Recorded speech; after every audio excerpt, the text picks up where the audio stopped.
Alors, bonjour, une nouvelle vidéo. Merci aussi tout de suite d'entrée de jeu pour votre fidélité sur ma chaîne YouTube et ainsi que vos nouvelles, et merci aussi aux nouvelles adhésions à ma chaîne YouTube. Déjà, on va commencer par ça, important.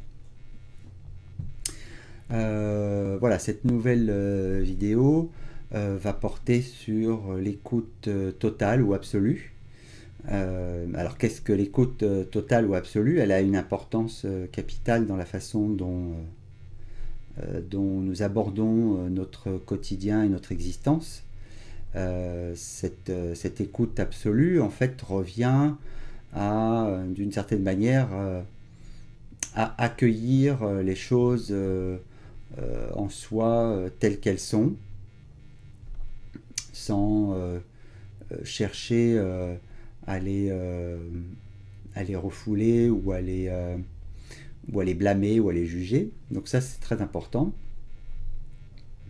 C'est ce qui va permettre en fait de développer une attitude par la suite, parce que forcément au début peut-être que c'est pas facile d'avoir cette écoute absolue ou cet accueil absolu de tout ce qui surgit en nous, mais néanmoins une fois qu'on a acquis, j'allais dire, l'état d'esprit, parce que c'est un état d'esprit, au départ c'est un exercice, ensuite c'est un état d'esprit. C'est un peu comme la méditation, de toute façon au départ la méditation est un exercice, ensuite ça devient un état d'esprit. Donc là c'est pareil, et en plus cette écoute absolue au total, ou cet accueil total est une invitation en plus à la méditation, puisque pour être à l'écoute de soi et à l'écoute, dans une écoute totale ou absolue, il est important évidemment de se prêter attention et de prêter attention à toutes les parts en nous qui s'expriment, toutes les petites voix, toutes les pensées en nous qui surgissent et s'expriment. Voilà. Donc ça c'est important en effet comment dire, de rester connecté à soi-même, euh, et, euh, et, et cette connexion à soi-même passe par rester dans le moment présent absolument, c'est-à-dire être présent, enfin quand je dis ça c'est être présent finalement à tout ce qui se passe dans son esprit à chaque instant. Donc oui, ça peut amener en effet à une certaine forme de méditation, un état méditatif, puisque il n'est plus question de se laisser embarquer par son mental dans le passé, avec toutes nos histoires euh, tristes, chagrineuses, coléreuses, euh, ou au contraire complètement, comment dire, bouleversantes dans un sens, je dirais, plus d'apitoiement, où le mental essaye de se convaincre qu'il est le plus malheureux. Donc, bref, tout ça pour dire que on ne se laisse plus happer par un mental qui tente de vous glisser dans le passé, ou par un mental qui tente de vous happer dans un futur qui n'existe pas, et qui la plupart du temps en plus c'est comment dire, un futur qui est souvent envisagé de façon assez négative, euh, rarement, rarement de façon heureuse. Voilà.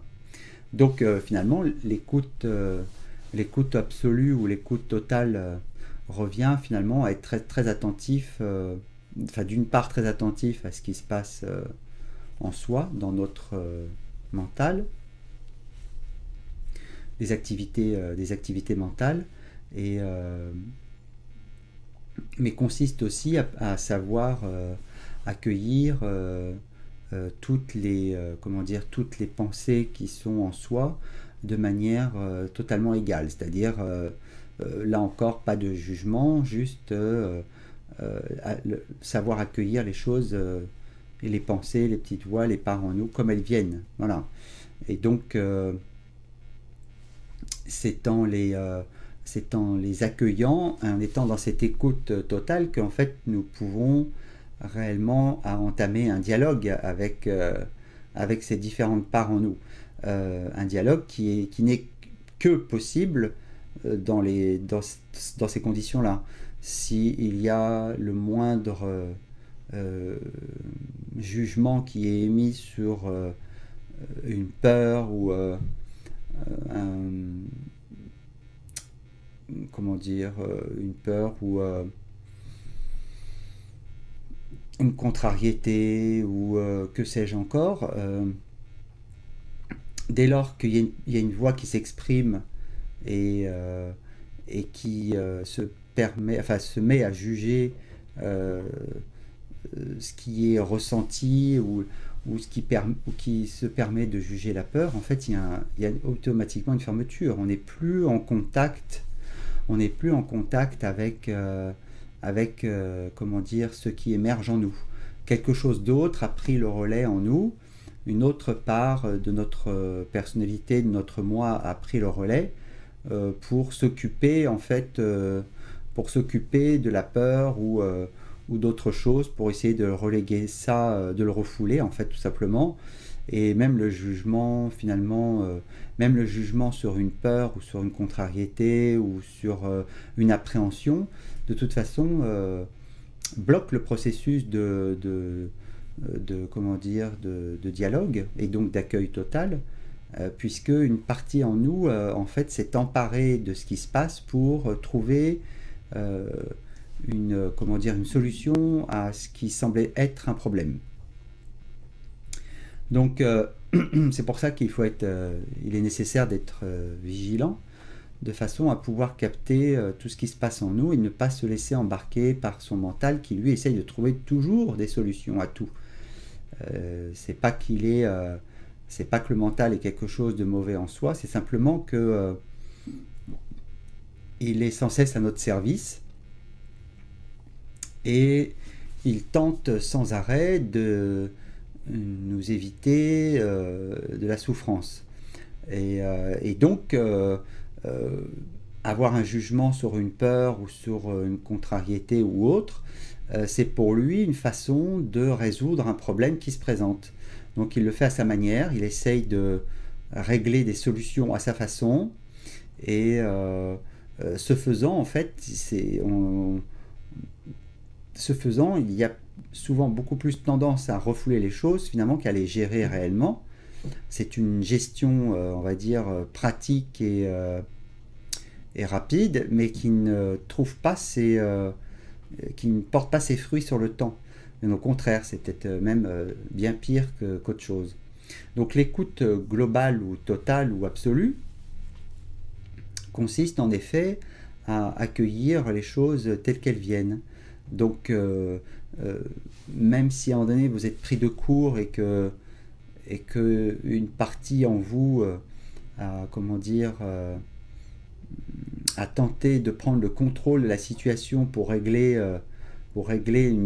un espèce de conflit intérieur de façon rapide, il vous appartient encore la possibilité de pouvoir, la ressource de pouvoir aller interroger finalement la partie première qui s'était exprimée par le biais d'une peur ou d'un jugement, bref, peu importe. Dès lors que vous sentez qu'il y a un conflit en vous, il s'exprime d'une certaine manière, et il vous appartient de toute façon, vous avez toujours le pouvoir d'aller pouvoir interroger la partie en vous qui est contrariée ou qui a peur, pour peu que vous ne laissiez pas évidemment la partie qui a pris le relais pour trouver une solution, pour peu que vous ne la laissiez pas faire définitivement, parce que sinon c'est elle qui prend le dessus et ce n'est pas vous qui prenez le dessus. Alors en même temps, je sais que ça a l'air d'être obscur en disant mais quelle est la partie qui prend le dessus sur celle qui nous emporte. La partie en fait qui doit sans cesse gérer l'ensemble, c'est la partie avec laquelle vous êtes en train d'écouter cette vidéo. Voilà, c'est ça, c'est cette conscience-là, cette conscience qui n'est pas réactive, cette conscience qui est justement à l'écoute, qui est attentive. Et si elle est attentive, elle n'est jamais réactive. Ce qui est réactif en vous, c'est votre personnalité, c'est votre conditionnement. C'est pareil, c'est le même mot pour définir la même chose. Enfin, c'est deux mots différents pour définir la même chose. Votre personnalité, votre conditionnement, votre moi, en fait, ne sont toujours qu'un. Et si vous vous laissez embarquer par votre conditionnement, c'est que l'ensemble, en fait, de votre être écoute ce conditionnement et le suit. Or, vous avez toujours à disposition cette conscience qui est non réactive, qui peut vous permettre de dire hop là, on va arrêter là, on va se stopper et on va voir un peu ce qui se passe. Donc voyons un peu chaque chose, chaque personnalité qui s'exprime, voyons un peu, essayons de rentrer en dialogue avec chacune pour voir un peu ce que chacune souhaite et ce que chacune désire et voyons comment moi, c'est-à-dire la partie consciente, celle qui, encore une fois, cette conscience qui vous aide en fait à écouter cette vidéo, donc qui est non réactive, qui est neutre, comment en effet cette conscience va pouvoir gérer en effet les différentes parties en nous. Et dans l'écoute absolue ou l'écoute totale, tout est accueilli de sorte que on ne se laisse plus, comment dire, on ne se laisse plus embarquer aussi facilement par nos pensées ou nos idées ou nos petites voix autant qu'on ne pouvait le faire avant. On est plus dans une capacité en fait à rentrer en dialogue, un dialogue ouvert et de fait on est plus à même de pouvoir véritablement savoir diriger notre vie, nos désirs, ou savoir aussi gérer les situations de manière beaucoup plus efficiente. Parce que nous sommes davantage présents à nous-mêmes et surtout beaucoup moins dans la réaction. Et la réaction est véritablement le problème de notre vie.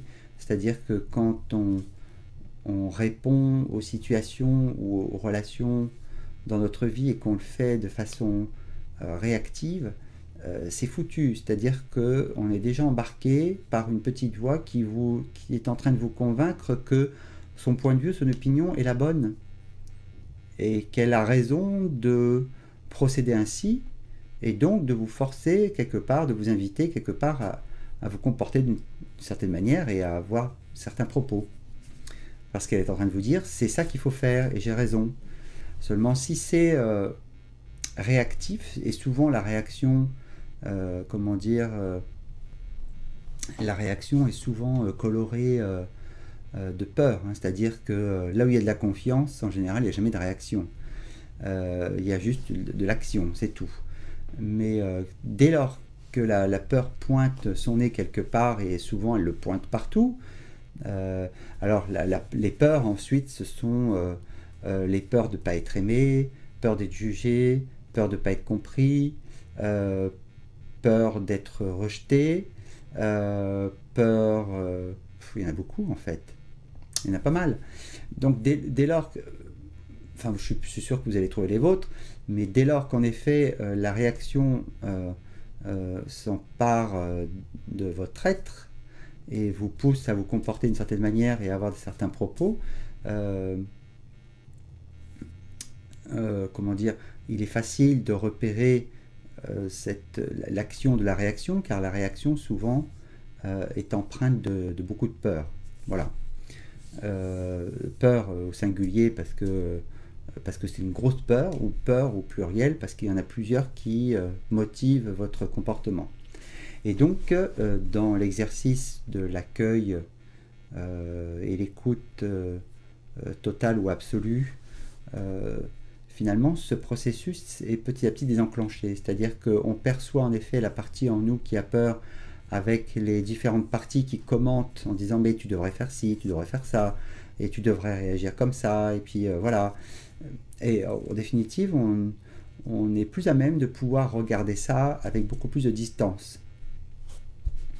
Si on sait, si on a la capacité de pouvoir mettre de la distance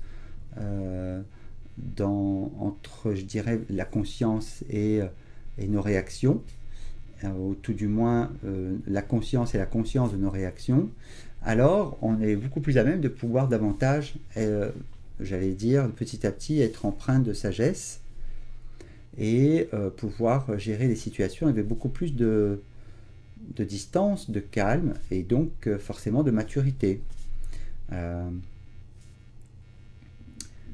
Encore une fois, chaque situation, pour chaque situation donnée,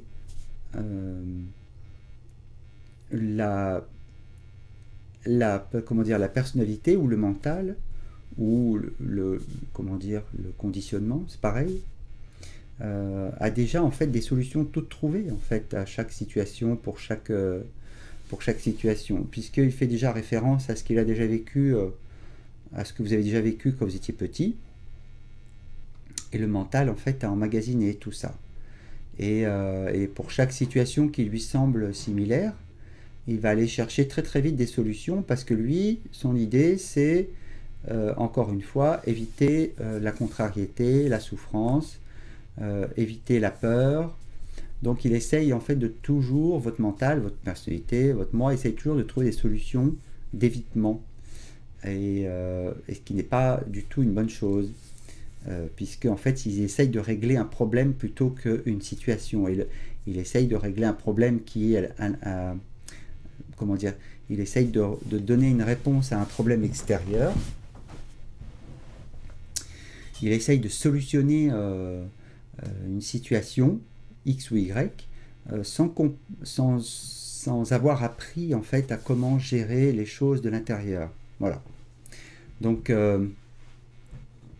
c'est pour ça que cette capacité d'accueil absolu, d'écoute absolue ou d'écoute totale est important dans notre vie, puisqu'il permet une véritable ouverture d'esprit, il permet de se poser, il permet de discuter avec différentes parties de nous, même si au départ c'est pas du tout facile, et le dialogue en fait s'installe par des questions. C'est-à-dire qu'il est hors de question de répondre à une pensée par par une forme d'affirmation ou de dictature, parce que ça ne marche pas. C'est pas ça un dialogue. Un dialogue, c'est rester justement ouvert et à l'écoute. Et cette écoute ne peut être facilitée que par la capacité à savoir poser des questions. Tout réside en fait dans savoir poser les questions et savoir poser les bonnes questions, de façon à avoir les bonnes réponses. Et donc cette capacité à prendre de la distance, c'est ça, c'est cette écoute globale ou cette écoute totale ou absolue qui fait que vous ne vous laissez plus diriger par des parties en vous qui sont réactives et qui souvent sont alimentées par la peur. La peur étant la plupart du temps le moteur, l'électricité, et ensuite vient derrière comment dire, des jugements, des conclusions. Ah mais j'en étais sûr qu'il fallait faire ça. Ah mais de toute façon je le vois venir avec ses gros sabots. Je sais très bien qu'il essaye de m'avoir, etc., etc. Vous voyez, et derrière cette affirmation, des affirmations simples comme ça, il y a souvent de la peur derrière. Donc c'est souvent la peur qui l'alimente et qui vous donne la sensation que votre pensée en fait est une pensée qui est vraie. Puisque ce qui vous donne cette notion de vérité, c'est le sentiment qu'il y a derrière. Une pensée sans sentiment en fait vous paraîtra fausse. Si par exemple vous vous dites là maintenant tiens je suis comment dire, par exemple je suis quel exemple on pourrait trouver dans les 5 minutes qui vont suivre par exemple je vais aller ou en fin de journée je vais aller jouer au loto par exemple et je vais gagner une certaine somme. ce qui fait que ça reste creux en soi, ce genre d'affirmation, c'est parce que derrière, il n'y a pas de sentiment qui l'accompagne. Euh, ou alors s'il y a un sentiment, ça va être un sentiment, comment dire, plutôt négatif. Et ce qui va venir en fait contrarier l'affirmation positive. Donc du coup, l'affirmation en fait vous paraît fausse parce que il y a soit aucun sentiment qui l'accompagne, soit un sentiment contraire en fait. Euh, du genre mais non c'est pas possible. Et du coup c'est pas dit comme ça mais c'est ressenti comme ça. Voilà, c'est un exemple comme ça, mais il y en a d'autres. Ça peut être aussi je suis quelqu'un de bien. Voilà, ça peut être aussi ça, tout simplement. Et si si cette pensée n'est pas accompagnée de quelque chose d'agréable, d'une sensation agréable derrière, ben, du coup l'affirmation vous paraît totalement fausse. Et c'est ainsi qu'en fait les choses fonctionnent. C'est-à-dire que si une pensée vous traverse et que la peur l'alimente, elle vous paraîtra vraie. Parce que c'est le sentiment qui donne une... C'est le sentiment qui en fait donne vie, anime en fait la pensée. Voilà. La pensée seule ne peut pas être animée, c'est-à-dire avoir une âme, si derrière il n'y a pas un sentiment qui l'alimente, quel qu'il soit. Voilà. Et c'est cette comment dire, et c'est ce sentiment qui donne l'âme à la pensée et donc qui lui donne vie. Et si elle vous paraît vivante, euh, alors elle vous paraît vraie. Et c'est là que c'est assez bluffant finalement, puisque par extension, nous créons notre vie et nos expériences futures à partir des conclusions que nous avons tirées par le passé et des sentiments qui étaient associés. Donc c'est pour ça que les personnes qui ont été habituées finalement à, j'allais dire, à avoir une vie heureuse, où tout coule de source, où tout roule, j'allais dire, ils sont tellement habitués ou conditionnés à ce genre d'expérience que pour eux, ils ne voient pas une vie différente advenir. Et donc, il leur paraît normal de toujours être, comment dire, dans cette opulence, quelle qu'elle soit, parce qu'il leur paraît inconcevable de pouvoir vivre autrement. Parce que derrière, il y a tout un conditionnement qui s'est accumulé avec des expériences, des conclusions à propos de cette expérience, et en même temps un sentiment qui anime les conclusions. Eh bien, dans la création de votre futur, il en est de même. Nous créons notre futur à partir d'un passé et à partir comment dire, de sentiments qui, ou de sensations qui vont animer en fait les pensées.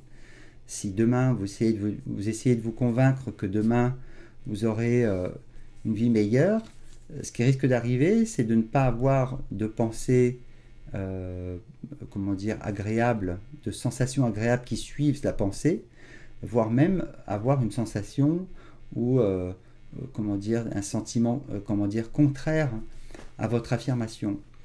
Et dès lors, du coup, l'affirmation vous paraît fausse, ou faussée, ou très fausse, et du coup, vous l'abandonnez puisqu'elle ne vous paraît pas vraie. Et parce qu'elle est nourrie par un sentiment qui est totalement contraire à, à la pensée. Donc voilà, donc peu importe en fait de savoir en fait ce que demain, de quoi demain va être fait. Ce qui est important, c'est que plus vous apprenez à gérer votre comment dire, plus vous apprenez à gérer vos peurs en temps réel et plus vous apprenez en fait à rentrer en dialogue avec avec vos réticences, vos appréhensions, vos doutes, vos jugements sur vous-même ou sur le monde, plus en fait vous êtes capable de reconnaître systématiquement la peur derrière chaque chose. Et si vous êtes à même de pouvoir reconnaître la peur derrière chaque chose, eh bien, sans rien faire, cette peur, en fait, juste parce qu'elle est reconnue, et parce qu'elle est prise en compte, et parce qu'elle n'est pas jugée, parce qu'on rentre en dialogue avec elle, eh bien, plus cette peur est accueillie, curieusement, moins elle aura d'effet dans votre vie. C'est-à-dire qu'elle perdra le pouvoir qu'au départ elle avait. Parce que, en définitive, la peur en elle-même n'a aucun pouvoir. Elle a un pouvoir parce que la partie réactive en vous euh, s'est mise en fait à lui obéir de manière instinctive. Et c'est ainsi que la peur prend du pouvoir. Or, vous êtes plus grand que cette peur, puisque la peur, encore une fois, n'est qu'une construction mentale, et que vous êtes bien plus grand que cette construction mentale. La conscience que vous utilisez pour écouter cette vidéo est bien plus grande que vos peurs. Vos peurs ne sont que des constructions absolument fictives, des constructions qui sont, encore une fois, basées sur des jugements ou des certitudes. Voilà, donc du coup, les peurs, bien souvent, n'ont aucune réalité intrinsèque. Elles ne sont que des sensations qui vous traversent, mais qui n'ont aucune réalité en soi. C'est-à-dire que si vous interrogez factuellement, concrètement, si vous interrogez la peur de ne pas être aimé, par exemple, vous vous rendez compte qu'en fait, ça n'est qu'une peur, qu'il n'y a rien derrière, en fait, comment dire, qui est solide, concret, matériel, qui existe. Ça n'est juste qu'un sentiment qui vous anime et qui vous fait adopter des situations, enfin, qui vous fait adopter des comportements et une attitude, en fait, qui vous dessert totalement. Mais si vous regardez bien plus profondément et si vous commencez à rentrer en dialogue avec cette peur première, qui est la vôtre, par exemple, vous apercevez qu'en fait, derrière, il y a des solutions, il y a des réponses que vous verrez surgir, en fait. Mais vous ne verrez surgir ces réponses que si vous rentrez, en effet, en dialogue et dans un dialogue empathique avec cette peur. Tout ça pour dire que derrière, en effet, des paravents, se cache bien souvent une réalité qui est bien moins terrible que celle que vous vous imaginez qu'elle est. Donc voilà, je voulais faire une petite vidéo pas trop longue sur l'écoute absolue ou l'écoute totale, parce que ça me semble être une chose, une chose importante dans notre vie, puisque ensuite de cette technique découle derrière je veux dire, une attitude nouvelle, une attitude beaucoup plus ouverte, où finalement on reconnaît les peurs pour ce qu'elles sont, c'est-à-dire juste des nuages qui passent, qui n'ont absolument aucun pouvoir en elles-mêmes, si ce n'est, encore une fois, le pouvoir que vous lui accordez quand elles se manifestent et que vous les écoutez et que vous les suivez de manière réactive. Si vous désenclenchez ça par l'écoute ouverte, vous vous rendez compte que vous avez aussi en vous une sagesse naturelle qui vous permet de pouvoir, en effet, agir autrement, comprendre autrement, parce que tout part de là, évidemment, tout part d'une compréhension différente, et rentrer en dialogue avec vos peurs permet en effet de comprendre la manière dont vous voyez les choses, mais aussi cela vous permet de pouvoir amener une compréhension différente sur la vision que vous avez des choses. Voilà. Donc c'est d'où l'intérêt en effet d'adopter cette forme d'écoute avec soi, plutôt que de suivre vos réactions, vos pensées, vos certitudes, vos jugements, vos appréhensions, vos doutes ou vos peurs à propos de vous-même, de l'autre ou de quelque chose, une situation. Autant en effet vous mettre en route à écouter, à rentrer en dialogue avec les parts de vous, voilà, les différentes parts de vous-même.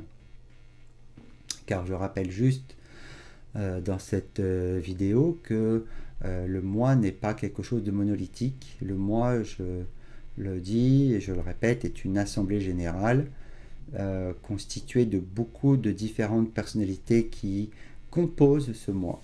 Voilà. Et quand elle ne s'écoute pas et qu'il y en a une qui essaye de brailler plus fort que l'autre et de tenter en gros d'être adoptée comme pensée absolue, c'est celle-là en fait qui vous embarque dans un comportement, des attitudes qui sont totalement à l'encontre, qui vont totalement à l'encontre de votre intérêt. Voilà, donc c'était voilà une petite vidéo pour essayer de vous amener à comprendre en fait l'intérêt de cette écoute absolue, de cette écoute totale qui revient en fait à accueillir les choses en soi telles qu'elles sont et à commencer à rentrer en dialogue avec nos différentes personnalités qui siègent en fait dans cette assemblée générale qui constitue ce moi. Voilà. J'espère que ça n'aura pas été trop flou ou trop fastidieux. J'essaye toujours d'être le plus concis possible et le plus simple possible. N'hésitez pas évidemment à mettre des commentaires sous la vidéo et dans un sens évidemment constructif qui me permettrait de pouvoir éventuellement rebondir sur une autre vidéo de façon à préciser certaines choses. N'hésitez pas non plus à poser des questions.